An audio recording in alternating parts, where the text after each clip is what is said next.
There are thousands and thousands of robot vacuums in the world. You may have seen them in hotels, at 7-Eleven. Heck, you might even have a robot vacuum in your own home. But are they safe and secure? Well, perhaps not. Recently, a Spanish software engineer, Sami Asdrubal, accidentally hacked into over 7,000 AI robots. And the implications of this are actually tremendous, and we'll cover that in just a moment. What you need to understand here is Sami, while being a software engineer, was not actively trying to hack into all these personal use robots. On the contrary, all he wanted to do was control his DJI Romo vacuum using a PlayStation controller. He just wanted to use AI to control his robot. No big deal. But in the process of getting access to his own robot, he ended up getting access to over 7,000 Romo vacuums all over the world. And you might say, well, Mark, what's the big deal? It's a little robot vacuum. Guys, by doing this, he was able to map out entire homes. He was able to access microphones and cameras. He was even able to remotely control these robots. And, Sami says, well, I didn't infringe any rule. He says, quote, I didn't infringe any rules. I didn't bypass. I didn't crack, brute force, or whatever.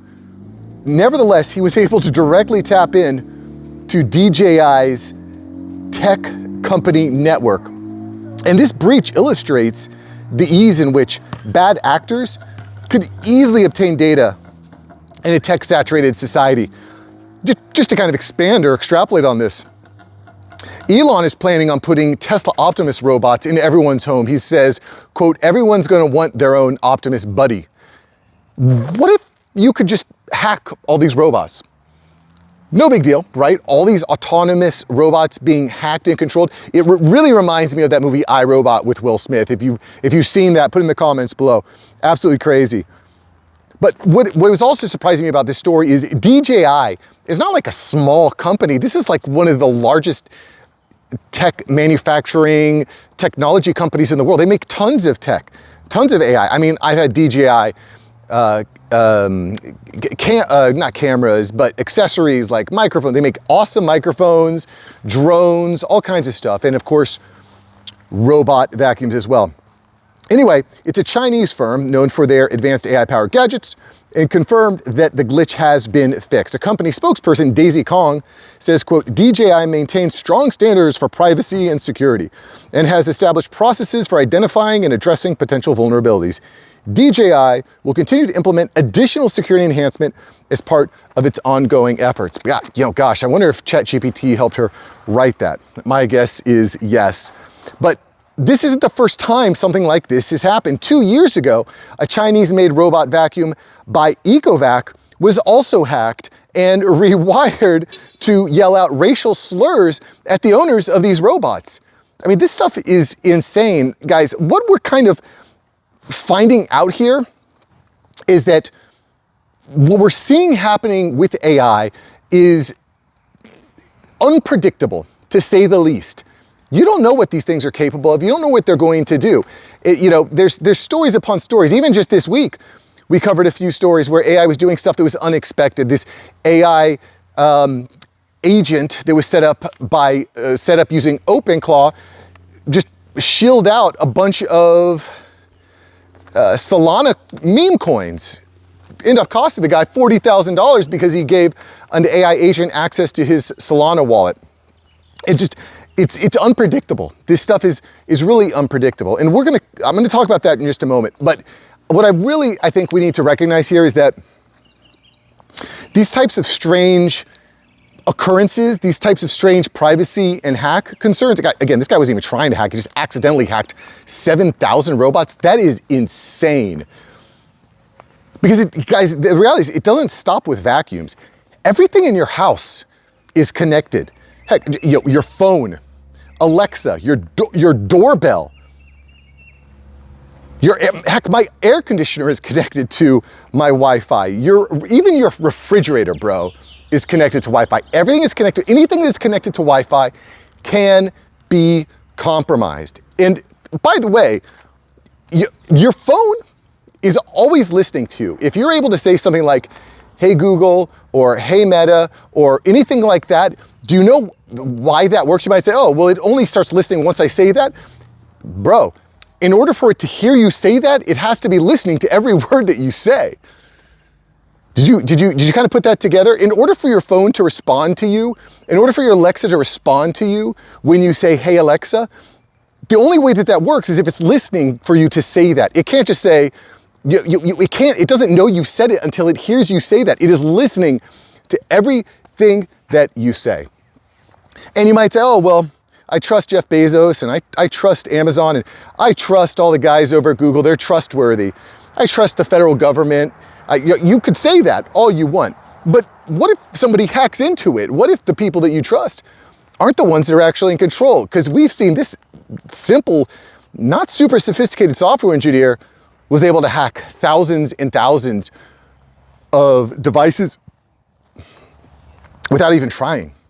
I think what we need to recognize, guys, is we've moved so far towards the convenience factor of this new technology and kind of thrown privacy and security out of the window. You know, one of the things I also want to highlight here is one of the big kind of controversies that came up this week was Anthropic versus the federal government and privacy and whatnot. And I'll probably comment that on that later. I think that there's a lot of information that is yet to be kind of released.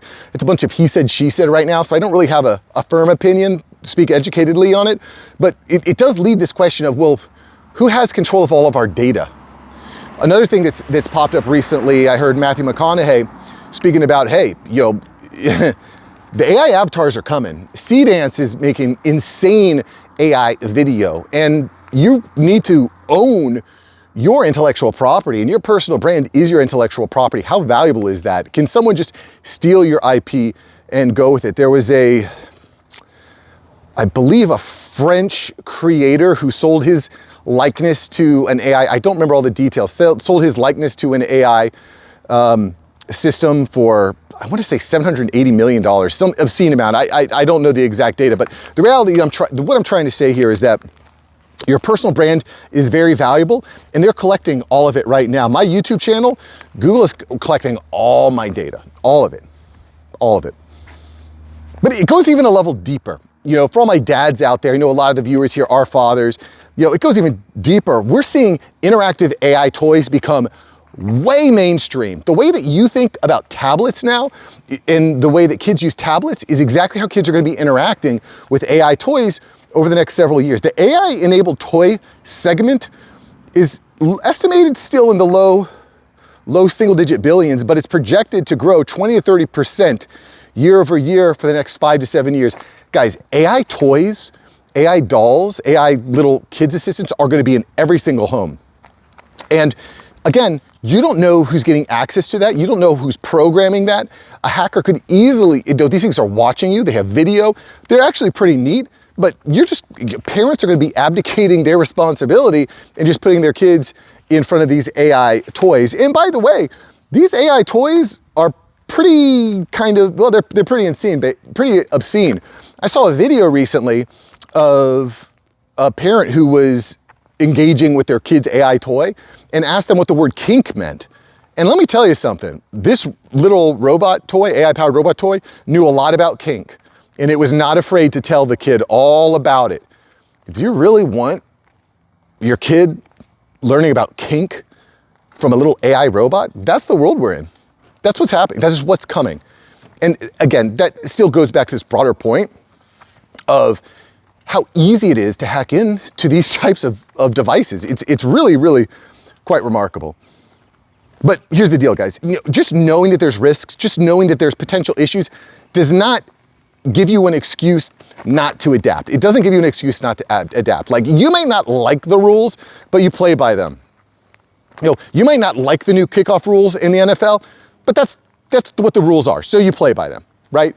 It does you no good to just sit at the back and say, I don't like any of this new tech, I don't like any of the new privacy, I don't like AI, I'm just gonna move to the mountains of Montana, and that's it. Well, I mean, listen, if you want to move into the mountains, that's one thing. But for most of us, we still have to live in this world. We still have to impact the world. We still have to remain relevant, respected, and financially free. That's what we need to do as men, guys. As men, we need to be relevant, respected, and financially free in order to provide for our families, for our churches, for our communities. They need us.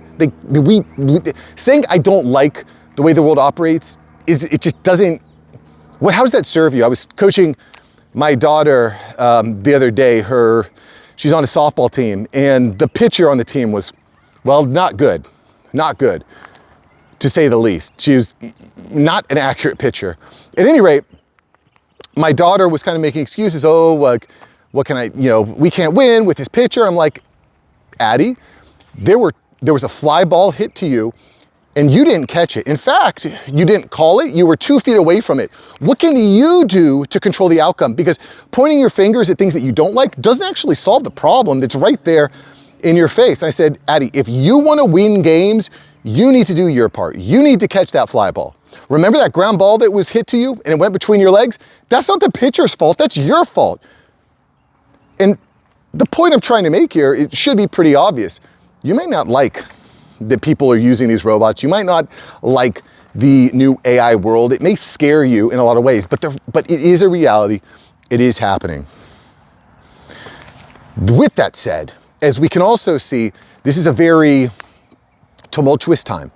And there's a lot of, I don't know about you, but I feel a lot of pressure right now. I feel a lot of pressure to learn and adapt and test out new tools. I do. I feel like, in the marketing world, if I don't get on top of Claude Cowork, if I don't start automating with OpenClaw, I'm gonna fall behind in my job, and my clients could be at risk. My contracts could get displaced.